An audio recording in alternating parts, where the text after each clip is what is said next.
Jadi jangan gara-gara tidak ada sampo lalu tidak mandi besar nggak sholat subuh. Lah ini kurang ngaji.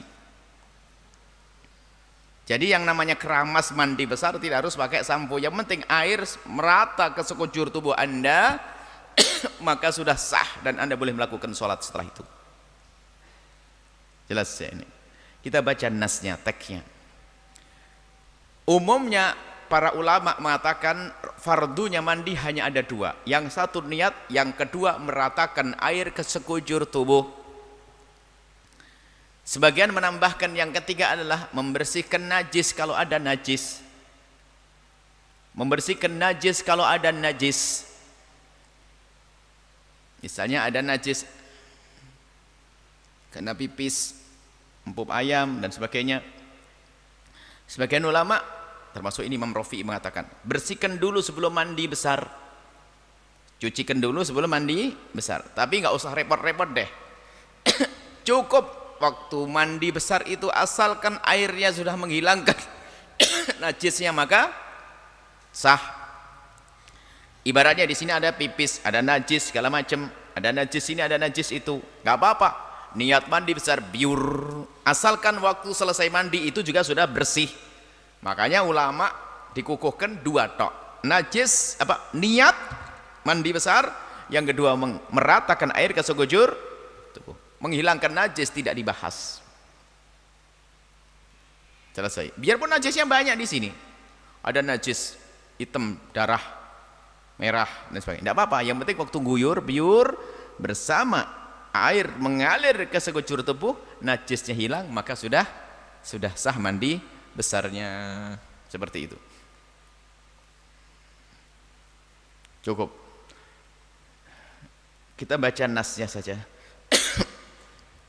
Faraidul ghusli thalathatu asya'a. Yang wajib dilakukan saat mandi ada tiga, kata Imam Abi Suja. Yang pertama an-niyatun, niat tadi. Niat, yang penting aku niat mandi besar sudah sah. Kalau Anda tentukan lebih spesial, lebih khusus boleh. Aku niat mengangkat hadas haid bagi yang wanita haid. Aku niat hadas junub wanita junub. Aku niat hadas melahirkan kalau melahirkan, sah. Cuman kalau kalau ketuker salah, misalnya Anda haid, tiba-tiba saya niat mengangkat hadas melahirkan, nggak sah. Mau haid kok hadasnya melahirkan, nggak sah. Paling enak umum deh, sah semuanya. Aku niat mandi besar, isinya mah bebas. Boleh haid, boleh melahirkan, boleh nifas, boleh bersenggama, boleh keluar mani. Yang penting niat mandi besar, selesai. Kemudian wa izalatu najasati in kanat ala badanihi. Yang kedua adalah menghilangkan najis. Ini menurut Imam Rafi'i. Jika di badan tersebut ada najisnya. Sebagian ulama tidak menyebut ini. Yang ketiga adalah isalul ma'i ila jami'i sya'ri wal badani. Yang ketiga adalah menyampaikan air ke sekujur badan, termasuk rambut dan badan. Kuku panjang harus kena semuanya, asalkan sesuatu yang masih sambung dengannya dan akan dibawa dalam ibadah salat. Selesai. Wa sunanuhu, sunnahnya kesempurnaan tentunya sunnah. Sunanuhu, sunnah mandi besar khamsatu asya, ada 5. Padahal lebih di sana, hanya nih paling tidak 5, jangan ketinggalan deh. Yang pertama at-tasmiyatu, baca bismillah, bismillahirrahmanirrahim. Wal wudu'u qablahu, dan disunahkan wudu. Jadi sebelum mandi besar sunnah wudu. Sebelum mandi besar sunnah wudu. Wudunya wudu sunnah. Wudu sunnah. Yang kedua adalah imrarul yadi 'alal jasadi. Yang kedua disunnahkan di saat Anda mengguyur air ke badan Anda, disunnahkan Anda menjalankan tangan Anda ke sekujur tubuh agar semakin yakin kalau air itu sudah sampai ke kulit. Tapi ini madhab kita tidak wajib, yang penting Anda duga, yang penting pure, sudah kerucuk-kerucuk selesai. Madhab kita Imam Syafi'i tidak harus Anda mengginikan, enggak harus. Yang penting Anda sudah ada kira-kira sudah kemana-mana airnya. Oke.